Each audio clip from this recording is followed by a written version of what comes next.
नमस्कार प्रिय दर्शकों, एक बार फिर आपका स्वागत है हमारे YouTube चैनल स्पिरिचुअल ज्ञान सागर में। प्रिय दर्शकों, आज फिर एक नया वीडियो, एक नई कहानी लेकर के हम हाजिर हुए हैं। आज की जो कहानी है, आज का जो प्रसंग है, ये बड़ा ही मोटिवेशनल है, बड़ा ही ज्ञानवर्धक है। प्रिय दर्शकों, एक तोते ने बताया, एक स्त्री को दूसरी स्त्री के साथ यह दो काम कभी सपने में भी नहीं सोचना चाहिए, वरना उसके कर्मों का फल मिलता ही है। तो चलिए आपका समय बर्बाद ना करते हुए कथा को आरंभ करते हैं। लेकिन आगे बढ़ने से पहले आपको बता दें कि गरुड़ पुराण में कहा गया है कि कथा हो या सी, अगर बीच में छोड़ दिया जाता है तो वह पाप की श्रेणी में आता है। तो आपसे निवेदन है कि इस वीडियो को अंत तक पूरा देखें। और अगर आप एक सनातनी हैं और भगवान श्री राम को मानते हैं तो वीडियो को लाइक करके, चैनल को सब्सक्राइब करके कमेंट बॉक्स में जय श्री राम जरूर लिखें। तो चलिए कथा शुरू करते हैं। प्रिय दर्शकों, आज मैं आपको एक ऐसी प्रेरक कहानी सुनाने जा रहा हूं जिसमें कर्मों के प्रभाव और उसके फलों का गुण संदेश छिपा है। यह कथा हमें सिखाती है कि हमारे द्वारा किए गए अच्छे या बुरे कर्म जीवन में एक दिन अवश्य लौट कर आते हैं, और यह सब ईश्वर की अदृश्य योजना के अनुसार ही होता है। चाहे वह कर्म शुभ हो या अशुभ, ईश्वर का विधान यह सुनिश्चित करता है कि हम अपने कर्मों का फल कई गुना बढ़कर अनुभव करें। तो आइए इस प्रेरणादायक कथा के माध्यम से हम समझते हैं कि कैसे एक राजा और एक रानी ने अपने कर्मों का फल भोगा। इस कथा का संदेश स्पष्ट है, बुरे कर्मों का परिणाम सदैव दुखद होता है। प्राचीन काल की यह कहानी है। एक राज्य में एक राजा का शासन था। उसकी दो पत्नियां थी। पहली पत्नी का नाम था राजेश्वरी, जिसे सभी बड़ी रानी के नाम से जानते थे, और दूसरी पत्नी का नाम था सुमित्रा, जिसे छोटी रानी कहा जाता था।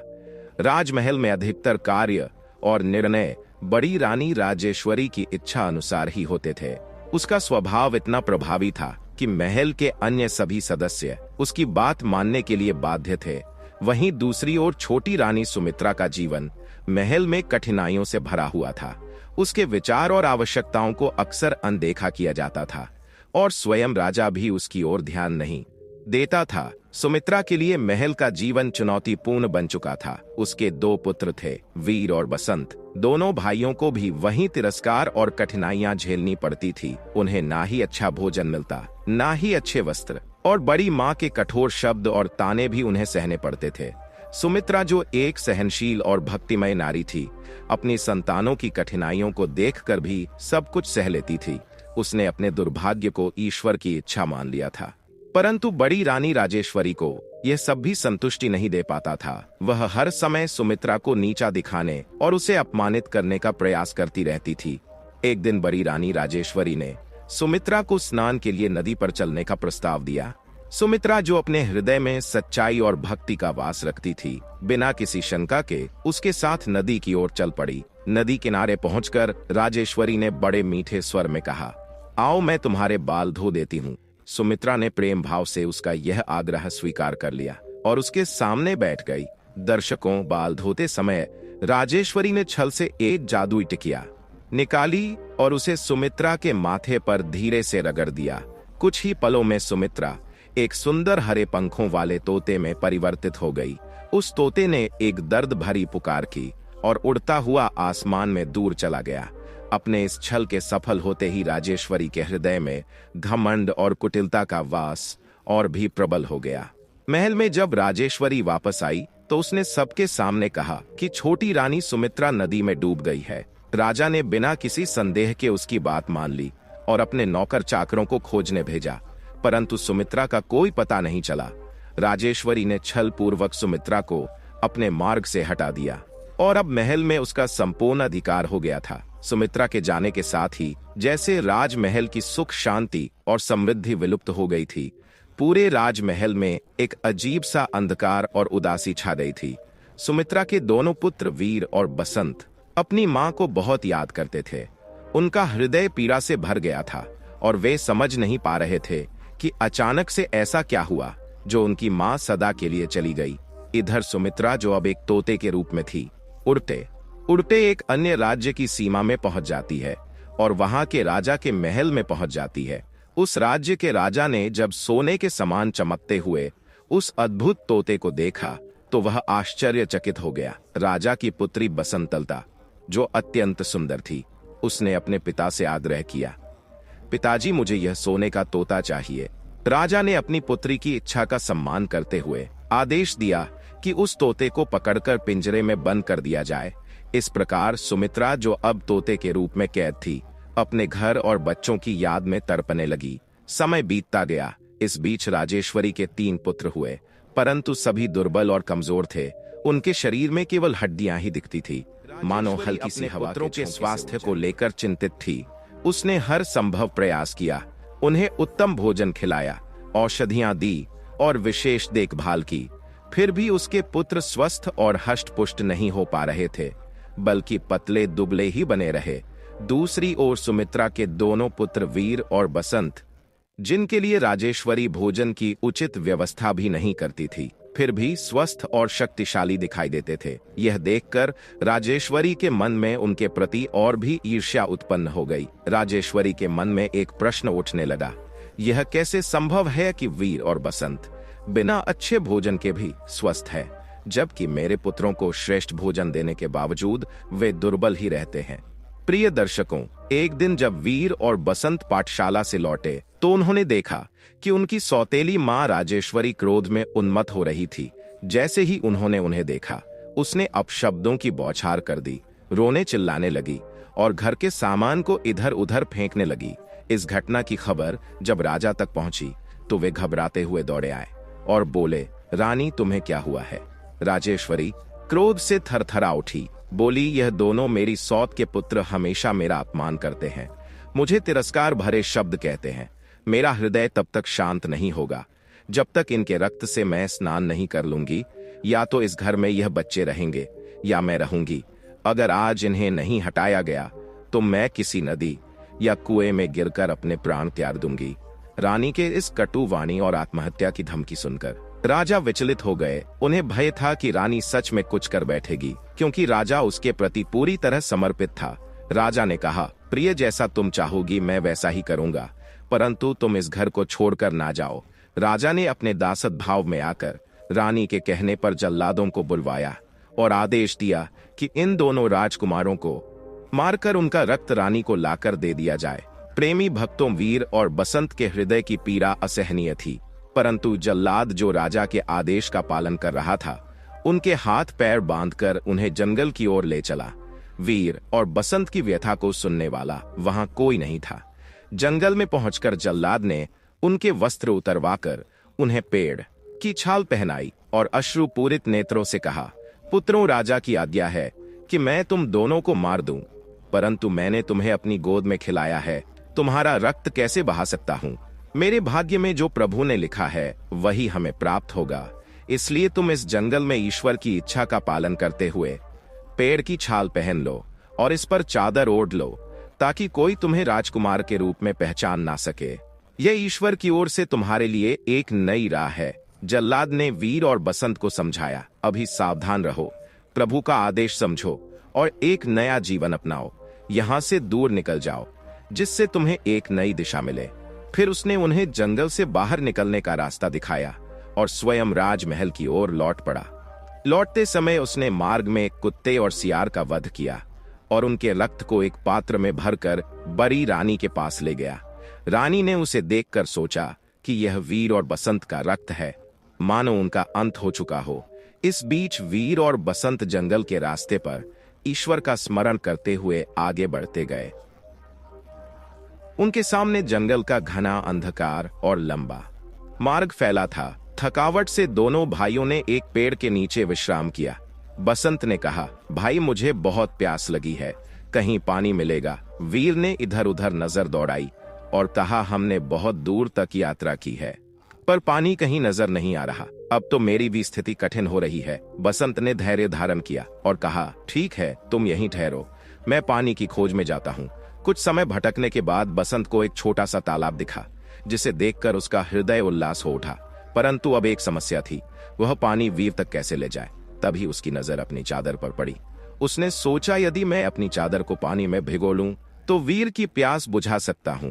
प्रभु का नाम लेकर उसने चादर को तालाब के जल में भिगोना शुरू किया। जिससे अधिकाधिक पानी उसमें समा सके। ठीक उसी समय राज्य में एक अन्य घटना घटी। जिस राज्य में वीर और बसंत थे, वहां के राजा का अचानक निधन हो गया था। जब राज्य के राजा का कोई उत्तराधिकारी ना रहा, तो राज्य में अराजकता का खतरा मंडराने लगा। मंत्री और प्रजा के समक्ष यह बड़ा संकट खड़ा हो गया कि राज सिंहासन पर कौन बैठेगा। वे जानते थे कि जहां राज्य के मुखिया की अनुपस्थिति होती है, वहां अराजकता और असुरक्षा बढ़ जाती है। ईश्वर का स्मरण करते हुए मंत्रियों और प्रजा ने इस समस्या का समाधान खोजने के लिए विचार विमर्श किया। अंततः उन्होंने एक विशेष योजना बनाई, जिसके माथे पर राज तिलक प्रकट होगा, वही नए राजा के रूप में प्रतिष्ठित होगा। इसके लिए एक पवित्र सफेद हाथी का चयन किया गया और उसके ऊपर राज सिंहासन को बांध दिया गया। योजना के अनुसार इस हाथी को खुले में छोड़ दिया गया, ताकि वह ऐसे व्यक्ति की तलाश करें जिसके माथे पर राज तिलक प्रकट हो। यह सफेद हाथी धीरे धीरे जंगल की ओर बढ़ने लगा, जैसे वह प्रभु की ओर से चुने गए हो, किसी विशेष व्यक्ति की खोज में हो। इसी समय वह हाथी उस तालाब के पास पहुंच गया, जहां बसंत अपनी चादर बसंत के माथे पर राज तिलक की आभा देखी। वह उसे पहचान गया।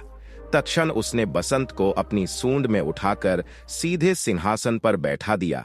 बसंत इस अकस्मात घटना से अचंभित हो उठा और उसने अपने भाई वीर को पुकारना शुरू किया।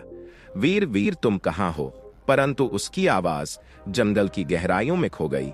सफेद हाथी बिना रुके बसंत को लेकर। बसंत का हृदय व्याकुल हो उठा और वह निरंतर अपने भाई के नाम की पुकार लगाए जा रहा था, पर उसकी पुकार वीर तक नहीं पहुंच सकी। उधर वीर अपने भाई का इंतजार करते हुए पेड़ के नीचे बैठा था। समय बीतता जा रहा था और जब बसंत नहीं लौटा, तो वीर के मन में चिंता गहराने लगी। उसने सोचा कि कहीं बसंत भटक तो नहीं गया या उसे कोई अनहोनी तो नहीं हुई। घंटों बीत गए और वीर की आंखों में आंसू आ गए। वह सहाय होकर रोने लगा। रात के घनघोर अंधेरे में अकेला वीर भय और निराशा से भर गया और थकावट में वहीं पेड़ के नीचे सो गया। प्रभु की कृपा से अगले दिन सुबह एक सन्यासी उधर से गुजरे। उन्होंने वीर को इस स्थिति में देखा और उनके हृदय में करुणा उमड़ पड़ी। सन्यासी ने वीर के आंसुओं से भीगे चेहरे को देखकर उसे गोद में उठा लिया और सांत्वना दी। उन्होंने उससे पूछा, पुत्र, तुम इस जंगल में अकेले क्यों आए? तुम्हारे माता पिता कहाँ है? वीर ने रोते हुए उन्हें अपनी पूरी कहानी सुनाई। सन्यासी का हृदय दया से भर गया और उन्होंने वीर को अपनी कुटिया में ले जाने का निश्चय किया, जो जंगल के बीचों बीच स्थित थी। उन्होंने वीर को भोजन और जल दिया और उसे अपनी छत्र छाया में रखकर उसकी देखभाल करने लगे। उधर सफेद हाथी बसंत को नगर में ले आया। नगर के लोग यह दृश्य देखकर आनंदित हो उठे और समझ गए कि उनके नए राजा का चयन हो गया है। नगरवासियों ने बसंत का भव्य स्वागत किया और दरबार में पूरे विधि विधान से उसका राज तिलक किया गया। ये सब बसंत के लिए किसी दिव्य स्वप्न के समान था। वह प्रभु की लीला को समझ नहीं पा रहा था। कुछ समय पहले ही बसंत अपने प्रिय भाई वीर के लिए पानी लाने गया था और अब वह अचानक ही एक राज्य का राजा बन गया। दरबारियों ने उसे राजा के सिंहासन पर विराजमान होने का आग्रह किया। भीतर उमड़ती भावनाओं और संकोच के साथ बसंत धीरे धीरे सिंहासन पर बैठ गया। हर दिशा से उसे बधाइयों का सिलसिला मिलने लगा, लेकिन इन सब के बीच बसंत के हृदय में शांति नहीं थी। सिंहासन की गरिमा और सम्मान के बावजूद बसंत का मन बार बार अपने भाई वीर की चिंता में डूबता रहा। वीर के प्रति प्रेम और उसकी अनुपस्थिति की चिंता उसे निरंतर विचलित करती थी। मेरा भाई कहाँ होगा? कहीं वह संकट में तो नहीं है? ऐसे विचार बार बार उसके मन में उठते थे। समय के साथ धीरे धीरे बसंत ने अपने नए जीवन की चुनौतियों को स्वीकार करना शुरू किया। यद्यपि उसे प्रारंभ में अपने नए कर्तव्यों में कठिनाई अनुभव होती थी, परंतु उसने इन परिस्थितियों से समझौता करते हुए अपने दायित्वों को निभाने का प्रयास किया। उसने अपने राज्य की भलाई के लिए मनोयोग से कार्य करना प्रारंभ किया। समय ने उसके मन के दर्द को कुछ हद तक कम कर दिया था और वह अपने राजधर्म में रमने लगा था। अब बसंत के पास भौतिक सुख सुविधाओं की कोई कमी नहीं थी, परंतु उसके हृदय में वीर की अनुपस्थिति से उत्पन्न एक रिक्त सदैव बनी रहती थी। हर कर्तव्य को निभाते हुए भी उसके मन में वीर की स्मृतियां गूंजती थी। इस प्रकार बसंत ने अपनी नई भूमिका को अपनाते हुए राजा के रूप में अपने कर्तव्यों का पालन करना आरंभ कर दिया था। उधर वीर सन्यासी की कुटिया में साधना में लीन था। सन्यासी ने उसे अपने संरक्षण में ले लिया था और उसे कई जिम्मेदारियां सौंपी थी। वीर प्रतिदिन जंगल से हवन के लिए लकड़ियां चुनकर लाता और पूजा के लिए सुगंधित पुष्प एकत्र करता। साधारण जीवन की आवश्यकताओं को वह जंगल के कंद मूल और फलों से पूर्ण करता, जिससे उसका पेट भरता। सन्यासी के साथ बैठकर वह शास्त्रों और वेदों का अध्ययन करता, जिससे उसकी बुद्धि और आध्यात्मिकता में गहनता आती जा रही थी। इसी बीच बसंत और वीर के पिता, जिनका कभी विशाल राज्य था, उन पर अचानक आपदाओं का प्रकोप आ गया। उनके राज्य में अकाल पड़ा और अन्य समस्याओं ने उन्हें घेर लिया। समय की कठोरता ने उनके सारे वैभव को समाप्त कर दिया। राजा ने सब कुछ त्याग कर अज्ञातवास को जाने का निर्णय लिया, मानो उनके जीवन का यह कठिन समय किसी बुरे स्वप्न के समान था। बड़ी रानी की स्थिति भी अत्यंत दयनीय हो गई। जो कभी राजसी वैभव में जीवन बिताती थी, अब उन्हें जीवन यापन के लिए भिक्षा मांगनी पड़ी। उनके फटे पुराने वस्त्र और थके हुए चेहरे को देखकर लोग उन्हें तिरस्कार से देखते थे।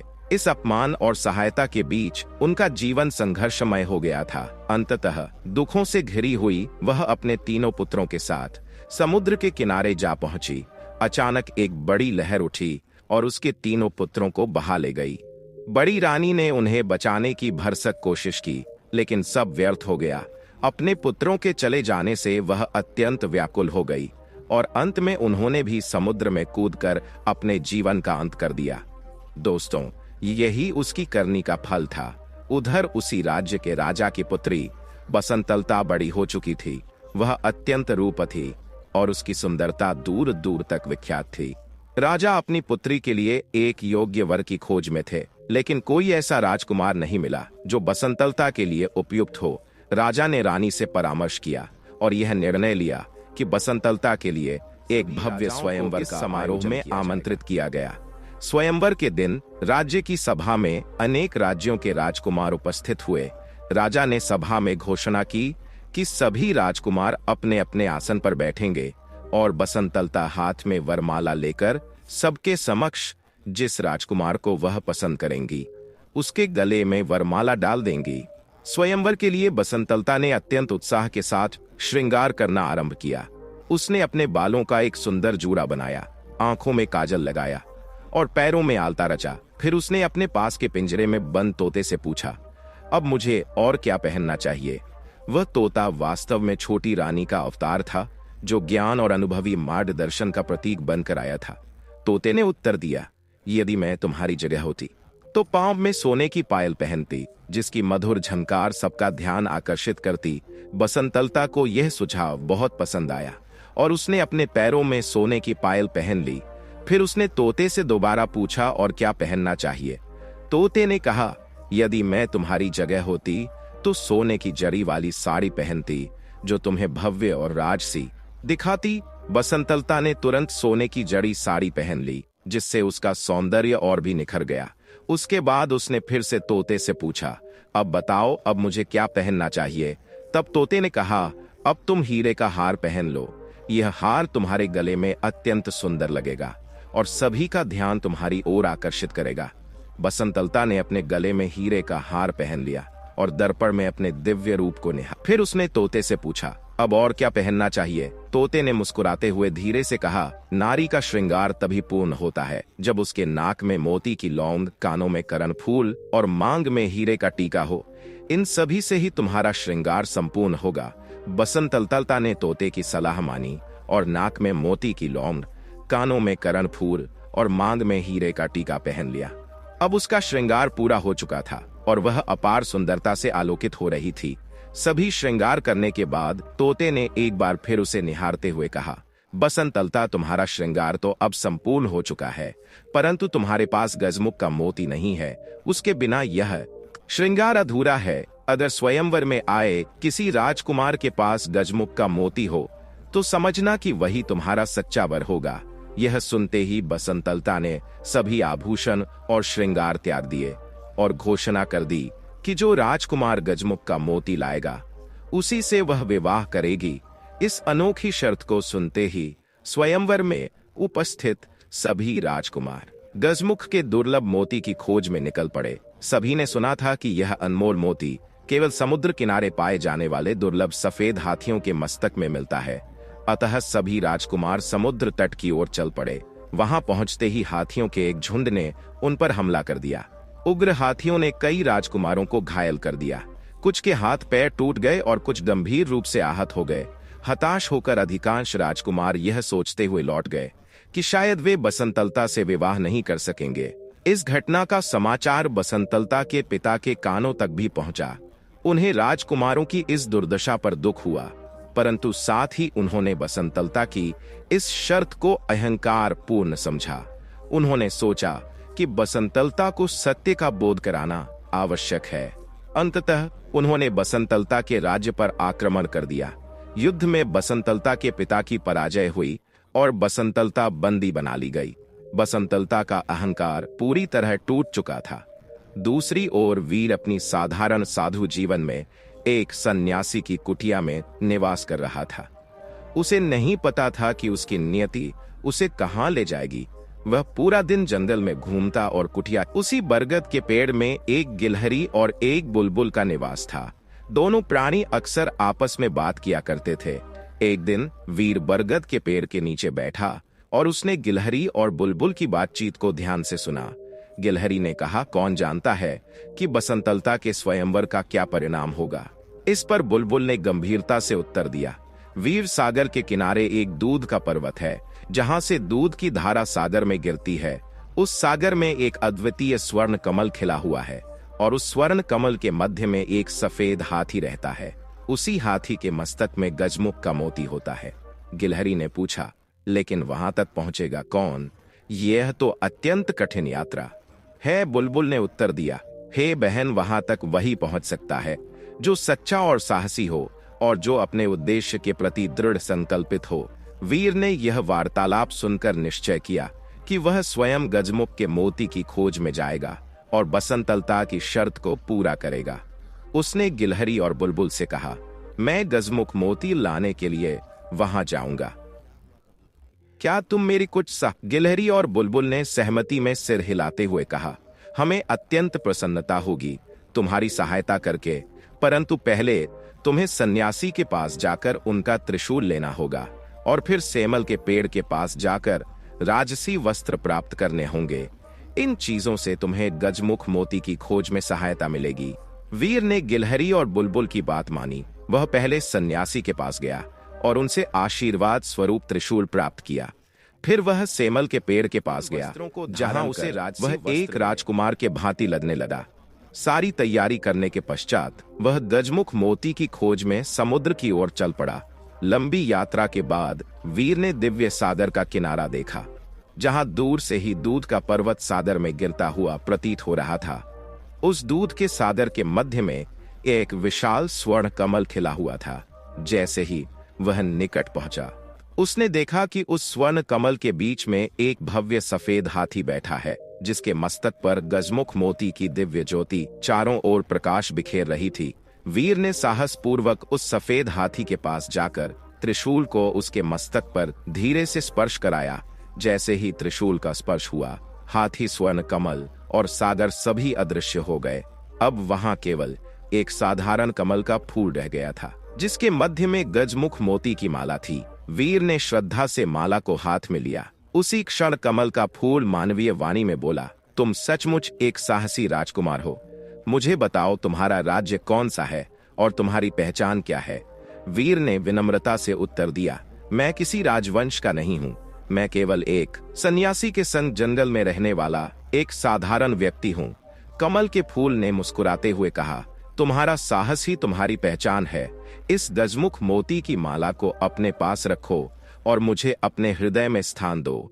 तुम्हारा भविष्य उज्जवल होगा और तुम्हारा विवाह बसंतलता से होगा। तुम्हारा जीवन सुख और समृद्धि से भर जाएगा। वीर ने फूल के आशीर्वचनों को गहरे मन से स्वीकार किया और गजमुख मोती की माला को आदर पूर्वक अपने मस्तक पर धारण किया। उसने कमल के फूल को अपने हृदय में स्मरण करते हुए खुशी खुशी लौटने का संकल्प लिया। मित्रों, जब वीर समुद्र के किनारे से लौट रहा था, उसे कुछ आवाजें सुनाई दी। हमें भी अपने साथ ले चलो भाई। वीर ने चारों ओर देखा, पर कोई नजर नहीं आया। उसने आगे कदम बढ़ाया तो फिर वही आवाजें सुनाई दी, हमें भी अपने साथ ले चलो। उसने बालू की ओर ध्यान से देखा तो पाया कि बालू के भीतर से 3 सुनहरी मछलियां उसे देख रही थी। मछलियों का स्वर और उनके चमकते हुए रूप मानो वीर से अपने संग ले चलने का आग्रह कर रहे थे। वीर ने उन तीनों मछलियों को आदर पूर्वक उठाया और अपने साथ लेकर लौटने का निर्णय किया। अब उसके मन में बसंतलता के साथ विवाह और नए जीवन की कल्पना जाग उठी थी। दर्शक बंधुओं, एक दिन बसंत शिकार के लिए जंगल में गया। पूरे दिन जंगल में भटकने के बाद थकान से चूर होकर वह एक पेड़ के नीचे बैठ गया। अचानक उसकी नजर उस पेड़ पर पड़ी और उसे स्मरण हुआ कि यही वह स्थान है जहां उसने अपने भाई वीर को छोड़ा था जब वह पानी की खोज में निकला था और फिर कभी वापस न आ सका। इस स्मृति ने बसंत के हृदय में एक गहरी टीस जगा दी। उसने सोचा, वीर का क्या हुआ होगा, क्या वह कहीं जीवित होगा? जैसे ही यह विचार बसंत के मन में आया, उसकी आंखों में आंसू भर आए और वह गहरे दुख में डूब गया। बसंत राजभवन में लौट आया, लेकिन उसके हृदय में केवल वीर की स्मृतियां थी। वह हर क्षण अपने खोए हुए भाई की चिंता में डूबा रहता था। उधर दूसरी ओर वीर गजमुख मोती प्राप्त करने के बाद बसंतलता के राज्य में पहुंचता है। वहां उसे यह झांत हुआ कि राजा बसंत ने बसंतलता को बंदी बना लिया है और उसे अपने राज्य में ले गया है। यह सुनते ही वीर ने बसंत के राजभवन में जाने का निश्चय किया। वीर राजभवन के द्वार पर पहुंचा और पहरेदार को 3 सोने की मछलियां भेंट करते हुए कहा, मेरे भाई राजा बसंत को संदेश दो कि वह बसंतलता को मुक्त कर दें। पहरेदार ने वीर को सूचना दी कि राजा बसंत अपने कक्ष में बंद हैं और किसी से मिलने की स्थिति में नहीं है, क्योंकि वे अपने खोए हुए भाई के शोक में व्यस्त रहते हैं। वीर को यह सुनकर गहरा दुख हुआ, लेकिन उसने धैर्यपूर्वक प्रतीक्षा करने का निर्णय लिया। वीर 7 दिनों तक राजभवन के बाहर त्रिशूल और गजमुख मोती सिर पर धारण किए बैठा रहा, यह प्रतीक्षा करते हुए कि बसंत उससे मिलेंगे।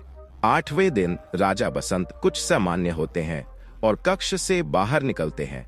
दासियों ने सोने की मछलियों को राजा के समक्ष प्रस्तुत किया और बताया कि यह मछलियां विशेष है और उपहार स्वरूप लाई गई है। बसंत ने मछलियों को देखते ही कटवाने का आदेश दिया, पर जैसे ही दासियां मछलियों को काटने के लिए आगे बढ़ी, तीनों मछलियां बोल उठी, हमें मत काटो महाराज, हम आपके भाई हैं। अंगरक्षकों ने बसंत को यह बात बताई, जिससे वह स्वयं बाहर आए। बाहर उन्होंने अपने भाई वीर को त्रिशूल और गजमुख मोती के साथ देखा। वीर को देखते ही बसंत खुशी से दौड़कर उससे गले मिल गए। वर्षों के बिछड़ने का दुख और खुशी दोनों ही उनके हृदय में उमड़ पड़े। उसी समय दासियां सोने की मछलियों को राजा बसंत के पास लेकर आई और उन्हें दिखाया। जैसे ही बसंत ने मछलियों को हाथ में उठाया, वह आश्चर्यचकित रह गए, क्योंकि वे तीनों मछलियां 3 मनुष्यों में परिवर्तित हो गई। बसंत और वीर ने उन्हें पहचान लिया। वे कोई और नहीं बल्कि बड़ी रानी के 3 पुत्र थे, उनके सौतेले भाई। तीनों भाइयों ने अपनी दुर्भाग्यपूर्ण कथा सुनाई कि किस प्रकार बड़ी रानी के लोभ और अहंकार ने उन्हें इस स्थिति में डाल दिया था। यह सुनकर बसंत और वीर की आंखों में भी आंसू आ गए। वर्षों की पीड़ा और बिछड़ने के बाद 5 भाई अब एक साथ हो गए थे। अब बसंत और वीर ने राजभवन में मिलकर आनंद पूर्वक जीवन बिताने का निर्णय लिया। बसंत ने अपने भाई वीर के विवाह की तैयारियां आरंभ कर दी। उन्होंने बसंतलता के पिता को संदेश भेजा कि उनकी पुत्री को शीघ्र ही विवाह धूमधाम से संपन्न किया जाएगा। उधर बसंतलता को यह सूचना मिली कि गजमुख मोती लेकर उसका वर आ गया है और शीघ्र ही उसे बंदी से मुक्त किया जाएगा। पिंजरे में बंद तोते ने बसंतलता को यह शुभ समाचार सुनाया। बसंतलता ने प्रसन्न होकर कहा, मुझे मालूम था कि वह अवश्य आएगा। उसी समय एक दासी दौड़ते हुए आई और बसंतलता से प्रसन्नतापूर्वक कहने लगी, गजमुख मोती लाने वाला राजकुमार कोई और नहीं बल्कि राजा बसंत के सगे भाई वीर है। यह सुनते ही बसंतलता की प्रसन्नता और बढ़ गई। उसने निश्चय किया कि अपने प्रिय तोते को वह स्वयं अपने हाथों से स्नान कराएगी, ताकि वह भी इस शुभ समाचार का हिस्सा बन सके। बसंतलता ने कपिला गाय के दूध में ताजा कच्ची हल्दी को पीसकर मिश्रण बनाया और उससे तोते को स्नान कराने लगी। हल्दी और दूध से स्नान करते हुए अचानक उसके हाथ तोते के माथे पर लगी दवा को छू गया, जिससे वह दवा माथे से हट गई। तभी एक अद्भुत चमत्कार हुआ। तोता एक सुंदर स्त्री में परिवर्तित हो गया। बसंतलता देखकर अचंभित हो गई और उसके मुख से अनायास ही निकल पड़ा, आप कौन हैं? वह स्त्री मुस्कुराते हुए बोली, मैं इस राज्य की रानी हूँ, बसंत और वीर मेरे ही पुत्र है। फिर उस रानी ने बसंतलता को अपनी पूरी कहानी सुनाई कि कैसे एक छल के कारण उसे तोते का रूप धारण करना पड़ा और किस प्रकार वह वर्षों से इस पीड़ा को सहती आई है। उसने अपने पुत्रों के प्रति अपने प्रेम और त्याग की दास्तान साझा की। अगले दिन राजा बसंत और वीर ने मिलकर धूमधाम से बसंतलता का विवाह। पूरे राजमहल को इस उत्सव के अवसर पर भव्यता से सजाया गया था और हर ओर खुशी और उल्लास का माहौल था। विवाह के बाद विदा का समय आया। बसंतलता ने अपने पिता से निवेदन किया, पिताजी मैं पालकी में अकेली ही जाऊंगी। पिता ने आश्चर्य से पूछा, बेटी यह कैसी बात है? बसंतलता ने मुस्कुराते हुए उत्तर दिया, मैंने प्रण लिया है कि मैं अकेली रहूंगी और इस समय मेरे साथ कोई ना हो। पिता ने उसकी भावना को समझकर सहमति में सिर हिलाया और कहा, जैसा तुम चाहती हो वैसा ही होगा। इसके बाद बसंतलता ने सभी से विदा ली और अपनी सुंदर पालकी में बैठ गई। उसने चुपके से अपनी सास छोटी रानी को भी पालकी में बिठा लिया ताकि वे भी राजमहल तक पूरे सम्मान के साथ पहुंच सके। वीर भी अपनी पालकी में बैठ गया। जब यह शाही पालकी राजा बसंत के महल के द्वार पर पहुंची तो जैसे ही बसंतलता की पालकी से एक अद्वितीय सुंदर स्त्री उतरी, लोग आश्चर्यचकित रह गए और सबके मन में यह जिज्ञासा उठी कि यह महिला कौन है। जैसे ही वह महिला पालकी से उतरी, उसने चारों ओर देखते हुए पुकारा, कहाँ हो मेरे बसंत और वीर, मेरे पास आओ बेटों। यह सुनते ही बसंत और वीर दौड़कर अपनी मां से लिपट गए। वर्षों के बिछड़े हुए मां बेटों का मिलन देख वहां उपस्थित सभी की आंखें नम हो गई।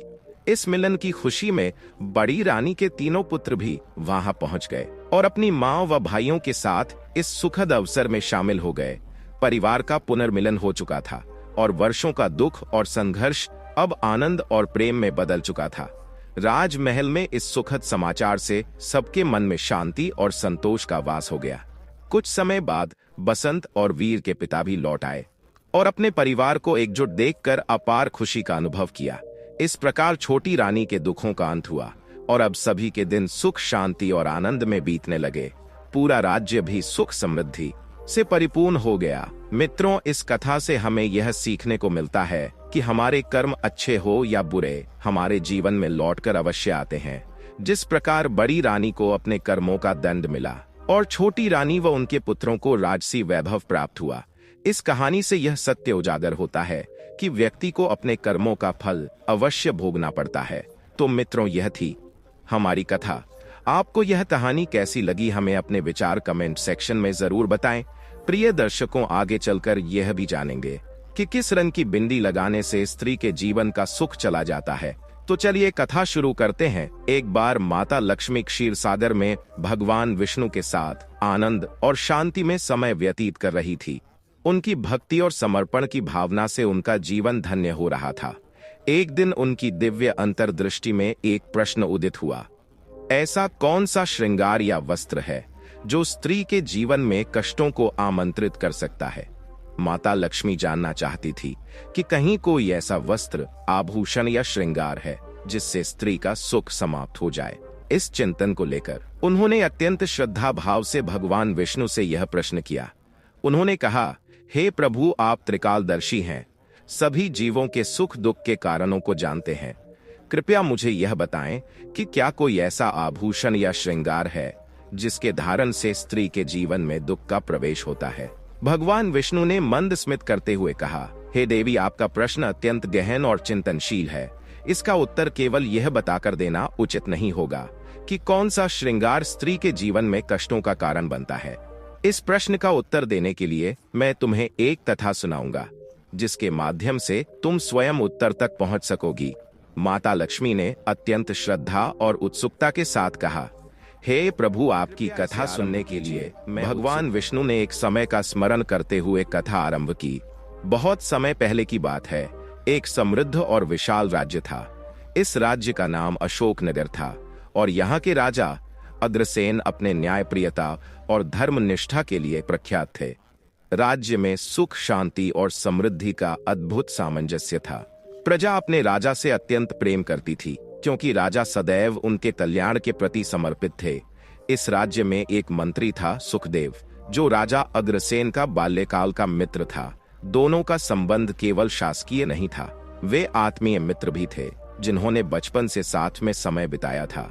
उनके पुत्रों ने भी एक दूसरे के साथ गहरी मित्रता की डोर बांध ली थी। राजा अग्रसेन का पुत्र राजकुमार सिद्धार्थ अपने पिता की तरह प्रजापालक, न्यायप्रिय और तेजस्वी था। दूसरी ओर मंत्री सुखदेव का पुत्र चंद्रकांत भी अद्वितीय साहस और बुद्धिमत्ता का प्रतीक था। दोनों युवाओं ने राज्य प्रबंधन, राजनीति और शस्त्र कला में महारत हासिल कर ली थी। इनकी मित्रता भी उनके पिता की मित्रता के समान गहरी और अटूट थी। समय बीतता गया और राजा तथा मंत्री ने निर्णय लिया कि उनके पुत्रों को राज्य प्रबंधन के वास्तविक अनुभव का हिस्सा बनाया जाए।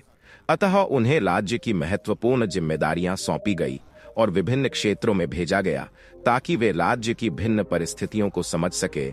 एक दिन दोनों युवा राजकुमार सिद्धार्थ और चंद्रकांत ने शिकार के रोमांच को अनुभव करने की योजना बनाई। शिकार उनके लिए केवल एक मनोरंजन नहीं था, यह उनके युद्ध कौशल को भी संवारने का एक माध्यम था। उन्होंने अपने घोड़ों को सुंदरता से सजाया और साहसिक उत्साह के साथ घने और रहस्यमय जंगल की ओर प्रस्थान किया। जैसे जैसे वे जंगल की गहराइयों में प्रवेश करते गए, उन्हें अनेक अद्भुत और विचित्र दृश्य देखने को मिले, परंतु वे दोनों निर्भय थे। शिकार का यह अभियान उनके लिए हर बार एक नया और प्रेरणादायक अनुभव होता था। परंतु इस बार वे इतने दूर जंगल में चले गए कि शाम ढलते ढलते उन्हें एहसास हुआ कि वे कितनी गहराई में आ चुके हैं। धीरे धीरे अंधकार घना होने लगा और जंगल की भयानक ध्वनियां वातावरण को रहस्यमय बनाने लगी। दोनों ने यह निर्णय लिया कि रात जंगल में ही बिताई जाएगी। एक विशाल वृक्ष के नीचे जब वे आराम के लिए रुके, तो उन्हें थोड़ी दूरी पर एक तेज दिव्य प्रकाश दिखाई दिया। वह प्रकाश इतना अद्भुत और आकर्षक था कि दोनों मित्र उसकी ओर अनायास ही खींचने लगे। यह अद्वितीय प्रकाश उन्हें किसी अलौकिक शक्ति का आभास करा रहा था और उनकी जिज्ञासा उन्हें उस प्रकाश की ओर ले चली। जैसे ही वे उस स्थान पर पहुंचे, उनके समक्ष एक रहस्यमय और चमत्कारी दृश्य प्रकट हुआ। भगवान विष्णु ने इस दृश्य का विस्तार से वर्णन करते हुए कहा, हे देवी लक्ष्मी। जब वे उस दिव्य प्रकाश के निकट पहुंचे, तो उन्होंने देखा कि वहां एक विशाल भयंकर सर्प अपनी मणि के साथ विलक्षण तेजस्वी प्रकाश फैलाते हुए घूम रहा था। उस सर्प की आंखें अग्नि के समान जल रही थी और उसकी मणि से निकलने वाला प्रकाश चारों ओर के अंधकार को दूर कर रहा था। चंद्रकांत, जो अत्यंत बुद्धिमान था, उसने तुरंत राजकुमार सिद्धार्थ से कहा, मित्र, यह सर्प अत्यंत शक्तिशाली है और इसकी मणि के तेज के कारण इसे मार पाना असंभव प्रतीत होता है। हमें इसे पराजित करने के लिए इसकी मणि को किसी प्रकार से ढकना होगा, तभी हम इस पर विजय प्राप्त कर सकेंगे। राजकुमार सिद्धार्थ ने मित्र की योजना को सहर्ष स्वीकार किया और कहा, तुम्हारी योजना मुझे उपयुक्त प्रतीत होती है, लेकिन इसके लिए हमें एक सटीक योजना बनानी होगी, जिससे हम इस महाबली सर्प पर विजय प्राप्त कर सके। दोनों मित्रों ने थोड़ी दूर स्थित तालाब से गीली मिट्टी लाकर उस मणि को ढक दिया। जैसे ही मणि मिट्टी के नीचे छिप गई, चारों ओर घना अंधेरा फैल गया। वह सर्प, जो अपनी मणि के प्रकाश से अत्यंत शक्तिशाली था, अब अंधेरे में व्याकुल होकर इधर उधर फुफकारने लगा। उसकी शक्ति अब क्षीण हो चुकी थी। उसी समय दोनों कुमारों ने अपनी तलवारें निकालकर सर्प पर हमला कर दिया और उसे परास्त कर मार डाला। सर्प के मृत्यु के पश्चात उन्होंने उसकी मणि को उठा लिया और उसे सुरक्षित अपने पास रख लिया। उन्हें यह ज्ञात नहीं था कि यह मणि भविष्य में किस प्रकार से उनके काम आएगी, लेकिन उन्होंने इसे एक महत्वपूर्ण वस्तु समझकर सहेज लिया। भगवान विष्णु ने माता लक्ष्मी से कहा, हे देवी, ध्यान से सुनते रहिए। अगली सुबह जब दोनों मित्र जंगल में भ्रमण कर रहे थे, तब उन्होंने एक अद्भुत दृश्य देखा। उनके सामने एक विशाल सरोवर था, जिसके चारों ओर रंग बिरंगे फूल खिले हुए थे। वह दृश्य अत्यंत मनमोहक था, मानो स्वर्ग का एक अंश हो। लेकिन इस सुंदरता के बीच एक और दृश्य था, जो उनके हृदय को द्रवित कर गया। सरोवर के किनारे एक सुंदर युवती बैठी हुई थी, जो व्याकुल होकर फूट फूट कर रो रही थी। वह अत्यंत सुंदर थी, किंतु उसके मुख पर गहरा दुख स्पष्ट झलक रहा था। राजकुमार सिद्धार्थ और मंत्री कुमार चंद्रकांत तुरंत उसके पास पहुंचे और श्रद्धापूर्वक बोले, हे देवी, आप इस दिव्य फुलवारी में इतने दुखी क्यों हैं? आपका दुख हमारे हृदय को व्यथित कर रहा है, कृपया हमें अपना कष्ट बताइए। युवती ने धीरे धीरे कहा, मैं इस राज्य के राजा की पुत्री हूँ। मेरे माता पिता सर्प ने डस लिया था, जिससे उनकी मृत्यु हो गई। वह सर्प अत्यंत शक्तिशाली और घातक था, और आज वही सर्प मुझे भी मारने के लिए आएगा। यही मेरा दुर्भाग्य है, और इसीलिए मैं यहाँ सरोवर के किनारे बैठकर रो रही हूँ। राजकुमारी के यह वचन सुनकर दोनों मित्रों के हृदय में गहरा करुणा का भाव उत्पन्न हुआ। उन्होंने उसे सांत्वना देते हुए कहा, हे देवी, आप बिल्कुल भी चिंता ना करें। कल रात हमने उस भयंकर सर्प का वध कर दिया है।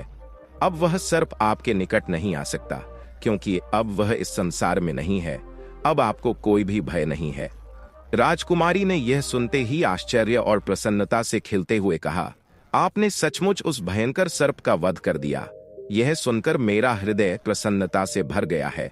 आपने न केवल मेरे प्राणों की रक्षा की, बल्कि मेरे परिवार का भी प्रतिशोध लिया। आप मेरे लिए देवता के समान है। कृपया मेरे महल में पधारें और मेरे अतिथि बने। मैं जीवन भर आपके इस उपकार को नहीं भूलूंगी। राजकुमार और मंत्री कुमार ने राजकुमारी के निमंत्रण को सहर्ष स्वीकार कर लिया और उसके साथ महल की ओर चल पड़े। महल पहुंचने पर उनका भव्य स्वागत किया गया। महल का वैभव और उसकी सुंदरता अद्वितीय थी। राजकुमारी ने उनके लिए हर प्रकार की सुख सुविधा का प्रबंध किया और वे दोनों मित्र महल में आनंद पूर्वक समय बिताने लगे। दिन में वे शिकार के लिए जंगल जाया करते और राजकुमारी भी महल में हर्ष और शांति से रहने लगी, क्योंकि उसे अब किसी भी सर्प से भय नहीं था। समय के साथ राजकुमार और राजकुमारी के बीच प्रेम की भावना विकसित होने लगी। उनकी मित्रता धीरे धीरे प्रेम में बदल गई और कुछ समय बाद दोनों ने विवाह करने का निर्णय लिया। विवाह के उपरांत वे उसी महल में आनंदमय जीवन जीने लगे। उनका जीवन प्रेम और सुख से परिपूर्ण था। परंतु कुछ समय पश्चात राजकुमारी के जीवन में एक बड़ा परिवर्तन आया, जिसने उसकी सभी खुशियों को समाप्त कर दिया। उसे श्रृंगार का बहुत शौक था और वह प्रतिदिन नए नए आभूषणों और वस्त्रों में सजी रहती थी। एक दिन उसने अपने मस्तक पर काली बिंदी धारण की, लेकिन उसे यह ज्ञात नहीं था कि यह बिंदी उसके जीवन में विपत्तियों का कारण बनेगी। जिस दिन उसने काली बिंदी लगाई, उसी दिन जब वह सरोवर में स्नान करने गई, सरोवर में स्नान करने गई, एक शिकारी राजकुमार वहां पानी पीने के लिए आया।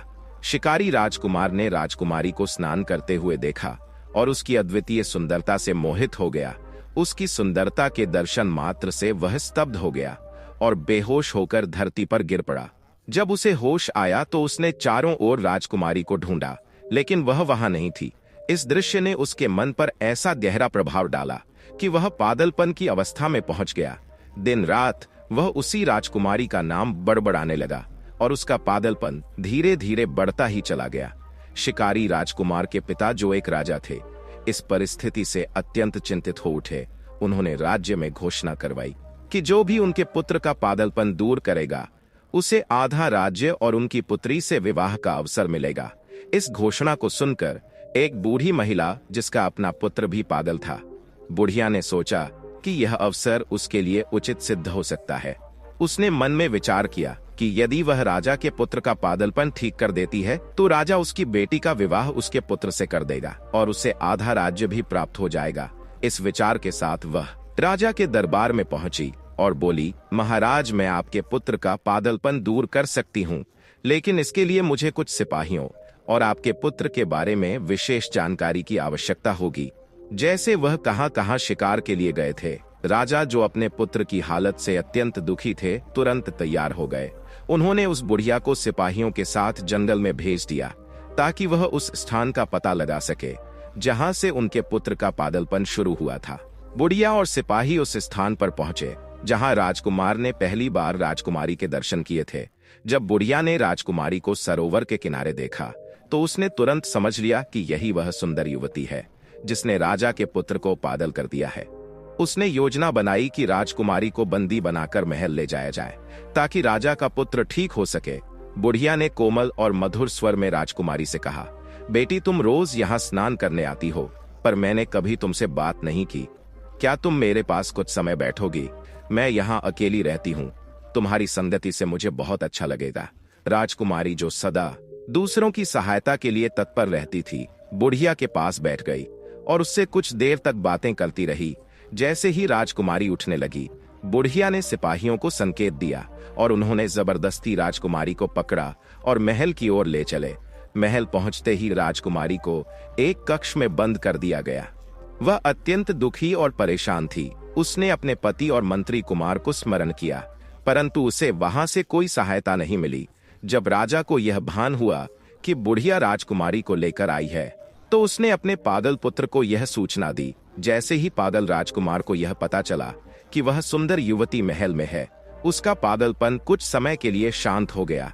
राजा ने राजकुमारी से कहा, हे बेटी, तुम्हारे रूप ने मेरे पुत्र को पागल बना दिया है।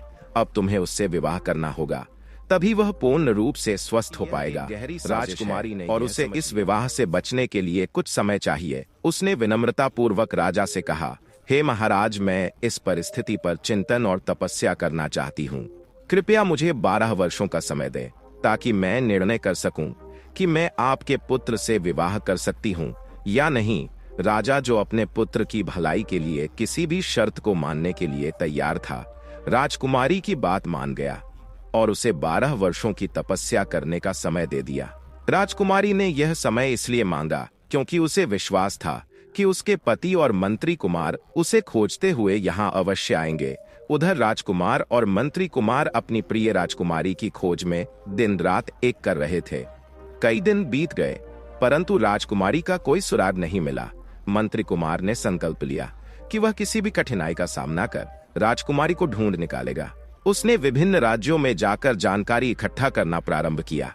एक दिन वह उसी राज्य में पहुंचा जहां राजकुमारी बंदी थी। उसने वहां के लोगों से पूछताछ की कि क्या उन्होंने किसी नई स्त्री को महल में देखा है। एक नगरवासी ने उसे बताया, यहाँ की राजकुमारी 12 वर्षों की तपस्या में लीन है। कहा जाता है कि उसके रूप से प्रभावित होकर राजकुमार पागल हुआ है और उसी कारण उसे यहाँ लाया गया है।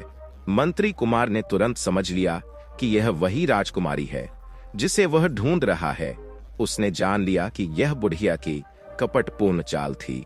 मंत्री कुमार ने मन ही मन ठान लिया कि वह किसी भी प्रकार से राजकुमारी को इस बंधन से मुक्त कराएगा। मंत्री कुमार ने एक दिव्य योजना बनाई कि वह बुढ़िया के पागल बेटे का रूप धारण करके महल में प्रवेश करेगा। उसे ज्ञात था कि बुढ़िया का बेटा कभी कभी ही घर आता था और बुढ़िया उसे ठीक से पहचान नहीं पाती थी। इस प्रकार मंत्री कुमार ने पागलपन का अभिनय किया और बुढ़िया के बेटे के रूप में महल में दाखिल हुआ। बुढ़िया ने उसे अपना पुत्र मानते हुए स्नेहपूर्वक स्वागत किया और बताया कि राजा उसकी शादी अपनी पुत्री से करने वाला है, जिससे वह राजा बनेगा। मंत्री कुमार ने बुढ़िया के सामने पागलपन का स्वांग रचा और धीरे धीरे उसका विश्वास जीत लिया। महल में उसे पूरी स्वतंत्रता मिल गई, क्योंकि सभी उसे राजा का होने वाला दामाद मानते थे। मंत्री कुमार महल के प्रत्येक कोने में घूमते रहे, परंतु उनकी असली योजना राजकुमारी तक पहुंचने की थी। एक रात जब महल के सभी लोग गहरी नींद में थे, मंत्री कुमार चुपके से राजकुमारी के तपस्या स्थल पर पहुंचे। उन्होंने धीरे से कहा, हे देवी, मैं बुढ़िया के पागल बेटे के वेश में आपके पास पहुंचा हूं। अब आपको चिंता करने की आवश्यकता नहीं है। मैं यहाँ से आपको सुरक्षित निकालने का प्रबंध करूंगा। राजकुमारी ने मंत्री कुमार को पहचान लिया और अत्यंत प्रसन्नता से भर उठी। उन्होंने कहा, मैं बहुत दिनों से तुम्हारे आने की प्रतीक्षा कर रही थी। मुझे पूर्ण विश्वास था कि तुम और मेरे पति मुझे ढूंढने अवश्य आओगे। अब मुझे किसी भी प्रकार की चिंता नहीं है। इस प्रकार मंत्री कुमार ने राजकुमारी को लेकर महल से निकलने का मार्ग ढूंढा। सुरक्षित बाहर निकलकर वे दोनों जंगल की ओर भागने लगे, जानते हुए कि उन्हें शीघ्रता से राज्य की सीमा पार करनी होगी, ताकि राजा के सिपाही उनका पीछा ना कर सके।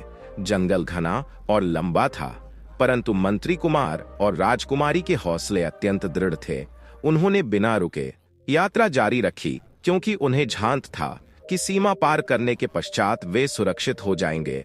यात्रा के दौरान मंत्री कुमार ने राजकुमारी को सांत्वना देते हुए कहा, हम शीघ्र ही सुरक्षित स्थान पर पहुंच जाएंगे। आपको अब किसी भी प्रकार की चिंता नहीं करनी चाहिए। आपके पति बेसब्री से आपके स्वागत में प्रतीक्षा कर रहे हैं। जब हम वहां पहुंचेंगे तब सब कुछ ठीक हो जाएगा। राजकुमारी ने उत्तर दिया, आपने मेरे जीवन की रक्षा की है। आपके साहस और निष्ठा के बिना मैं कभी इस संकट से बाहर नहीं निकल पाती। मुझे पूर्ण विश्वास है कि भगवान हमारे साथ है। इसी बीच महल में यह समाचार फैल गया कि राजकुमारी गायब हो गई है। राजा ने जब यह सुना तो वह अत्यंत क्रोधित और चिंतित हो उठा। उसने तुरंत अपने सिपाहियों को आदेश दिया कि वे पूरे जंगल में खोज करें और राजकुमारी को वापस लाएं। राजा के सिपाही भारी संख्या में जंगल की ओर बढ़ चले, परंतु मंत्री कुमार और राजकुमारी पहले ही वहां से काफी दूर निकल चुके थे। भगवान विष्णु माता लक्ष्मी से कहते हैं, हे देवी, देखिए कैसे भक्ति, साहस और निष्ठा के बल पर मंत्री कुमार ने राजकुमारी को सुरक्षित बाहर निकालने का कार्य किया। सिपाहियों ने जंगल के विभिन्न हिस्सों में खोजबीन शुरू की, किंतु उन्हें कोई सुराग ना मिला। मंत्री कुमार ने अपनी बुद्धिमत्ता और साहस से समय रहते राजकुमारी को सुरक्षित निकाल लिया और वे जंगल पार कर चुके थे। अंततः सिपाही विफल होकर महल में लौट आए। राजा को यह समाचार सुनकर बड़ा दुख हुआ, परंतु वह कुछ नहीं कर पाया। मंत्री कुमार और राजकुमारी ने अपनी यात्रा जारी रखी और अंततः उस पवित्र स्थान पर पहुंचे जहां राजकुमार उनकी प्रतीक्षा कर रहे थे। जैसे ही राजकुमार ने अपनी प्रिय पत्नी को सुरक्षित देखा, उनकी आंखों में आनंद के आंसू छलक आए। उन्होंने तुरंत मंत्री कुमार को गले लगाते हुए कहा, तुम्हारी मित्रता और निष्ठा ने हमारे जीवन को संजीवनी दी है। तुमने जिस साहस और तुम्हारा आभारी रहूंगा। मित्र, राजकुमारी भी भाव विभोर होकर बोली, आप दोनों मेरे लिए देवता के समान हैं। आपने मेरे जीवन की सबसे कठिन परिस्थिति में मेरा साथ दिया। मैं आपका यह उपकार जीवन भर नहीं भूल सकती। अब जब राजकुमार, राजकुमारी और मंत्री कुमार एक बार फिर से मिल गए, उनके जीवन में पुनः खुशियां लौट आई। उन्होंने एक दूसरे से वादा किया कि वे सदा एक दूसरे, चाहे कैसी भी विपत्ति क्यों ना आ जाए। तीनों ने निर्णय लिया कि अब समय आ गया है कि वे अपने राज्य को लौट जाएं। यात्रा के दौरान उनका हृदय आनंद और प्रेम से भरा था और जैसे ही वे राज्य की सीमा पर पहुंचे, राज्य में खुशियों की लहर दौड़ गई। राजधानी पहुंचने पर राजा और मंत्री, जिन्होंने अपने पुत्रों और पुत्र वधू की लंबे समय से प्रतीक्षा की थी, अत्यंत प्रसन्न हुए। राजा ने अपने पुत्र और मंत्री कुमार का स्वागत करने के लिए एक भव्य समारोह का आयोजन किया। पूरे राज्य में उत्सव की घोषणा की गई, ढोल नगाड़े बजाए गए और लोग अपने राजकुमार और राजकुमारी के स्वागत में उमड़ पड़े। राजा ने पूरे राज्य में घोषणा की, मेरा पुत्र और उसकी पत्नी सकुशल लौट आए हैं। यह हमारे राज्य के लिए परम हर्ष का दिन है। राजकुमार और राजकुमारी ने राजा के चरणों में झुककर आशीर्वाद लिया और राजा ने मंत्री कुमार को गले लगाते हुए उनकी वीरता और निष्ठा की प्रशंसा की। राजा ने कहा, तुम्हारी मित्रता और समर्पण अतुलनीय है। तुमने जिस प्रकार मेरे पुत्र और पुत्र वधू की सहायता की, वह स्मरणीय है। तुम्हारे साहस और बुद्धिमत्ता के लिए मैं तुम्हारा आभारी हूँ। राजा ने मंत्री कुमार को सम्मान स्वरूप आधा राज्य देने की घोषणा की। उन्होंने कहा, तुम्हारी निष्ठा और साहस ने यह सिद्ध कर दिया है कि तुम इस राज्य के योग्य शासक हो, इसलिए मैं तुम्हें आधे राज्य का शासक नियुक्त करता हूँ। मंत्री कुमार ने विनम्रता से इस उपकार को स्वीकार करते हुए कहा, महाराज, मैंने जो कुछ भी किया वह मित्रता और निष्ठा का प्रतीक है। सच्चे मित्र वही होते हैं जो कठिन समय में एक दूसरे का साथ निभाते हैं। राजा ने प्रजा के समक्ष यह घोषणा की और महल में खुशी का माहौल छा गया। रात्रि के समय जब सभी आनंद में मग्न थे, राजकुमारी ने एक दिव्य स्वप्न देखा। देवी पार्वती स्वयं प्रकट हुई और उन्होंने कहा, हे सुंदरी, तुम्हारे जीवन में जो दुख और विपत्तियां आई, उसका कारण वह काली बिंदी थी जिसे तुमने अपने मस्तक पर धारण किया था। काली बिंदी को शास्त्रों में अशुभ माना गया है। यह दुख और कठिनाइयों का प्रतीक है। जब तुमने इसे धारण किया, तब से तुम्हारे जीवन में विपत्तियां आने लगी। पार्वती जी ने आगे कहा, काली बिंदी के कारण ही वह शिकारी राजकुमार पागल हुआ और तुम महल में बंदी बना ली गई। लेकिन तुम्हारी तपस्या और भगवान के प्रति तुम्हारी आस्था ने तुम्हें इस संकट से उभारा है। तुम्हारी निष्ठा और तपस्या से प्रसन्न होकर मैंने तुम्हारे माथे से काली बिंदी को हटा दिया है और उसके स्थान पर लाल बिंदी लगा दी है। यह लाल बिंदी सौभाग्य और सुहाग का प्रतीक है। इसे धारण करने से तुम्हारा जीवन अब सुख और समृद्धि से परिपूर्ण हो जाएगा। माता पार्वती जी के आशीर्वाद से राजकुमारी के जीवन में एक नया सवेरा हुआ। उसने अपनी पिछली गलतियों से सीख ली और अब वह अपनी हर क्रिया और व्यवहार में अधिक सतर्क रहने लगी। उसने यह निश्चय किया कि अपने जीवन में वह कभी भी किसी अशुभ वस्त्र या आभूषण को धारण नहीं करेगी। और सदैव शुभ चिन्हों और मंगलकारी प्रतीकों को अपनाएगी। अब राजकुमार, राजकुमारी और मंत्री कुमार का जीवन पुनः सामान्य और खुशहाल हो गया। उनके जीवन में किसी प्रकार की कठिनाई शेष नहीं रही और वे सभी मिलकर सुखपूर्वक जीवन व्यतीत करने लगे। राज्य में समृद्धि और शांति का वातावरण व्याप्त हो गया। राजकुमार और राजकुमारी ने अपने राज्य की प्रजा के कल्याण के लिए अनेक कार्य किए और मंत्री कुमार ने अपनी निष्ठा और कर्तव्य भाव से राज्य की सेवा में अपना सर्वस्व अर्पित किया। उनके जीवन में सच्ची मित्रता, प्रेम और समर्पण की जो मिसाल स्थापित हुई, वह आने वाली पीढ़ियों के लिए प्रेरणा का स्रोत बनी। इस प्रकार यह कथा हमें सिखाती है कि बाहरी सौंदर्य के साथ साथ आंतरिक निष्ठा, साहस और मित्रता का हमारे जीवन में कितना महत्व होता है। साथ ही यह भी कि हमें अपने जीवन में शुभ वस्त्र और शुभ आभूषण धारण करने चाहिए, क्योंकि उनका हमारे जीवन पर गहरा प्रभाव पड़ता है। काली बिंदी की घटना से यह स्पष्ट होता है कि कुछ प्रतीकात्मक वस्तुएं हमारे जीवन में विपत्तियों का कारण बन सकती हैं। इसलिए हमें सावधान रहना चाहिए कि हम क्या धारण कर रहे हैं। इस कहानी से एक और महत्वपूर्ण संदेश यह मिलता है कि जहां मित्रता, प्रेम और साहस की विजय होती है, वहां शांति और समृद्धि का वास होता है। तो मित्रों, इस कथा के विषय में आपके क्या विचार हैं? कृपया अपनी राय कमेंट बॉक्स में प्रस्तुत करें। तो प्रिय दर्शकों, आशा करते हैं आपको यह कथा अवश्य ही पसंद आई होगी। अगर आपको यह कथा पसंद आई है तो इस वीडियो को लाइक करिए, और अगर आप सभी लोग हमारे चैनल पर नए हैं तो हमारे चैनल स्पिरिचुअल ज्ञान सागर को अवश्य सब्सक्राइब करें। साथ ही इस वीडियो को ज्यादा से ज्यादा लोगों में शेयर करें ताकि उन्हें भी इस विषय में पता चल सके। और इस वीडियो के कमेंट सेक्शन में जय श्री कृष्णा अवश्य लिखें। बाकी मित्रों, इस वीडियो को यहाँ तक देखने के लिए आप सभी लोगों का दिल से धन्यवाद। जय श्री राम।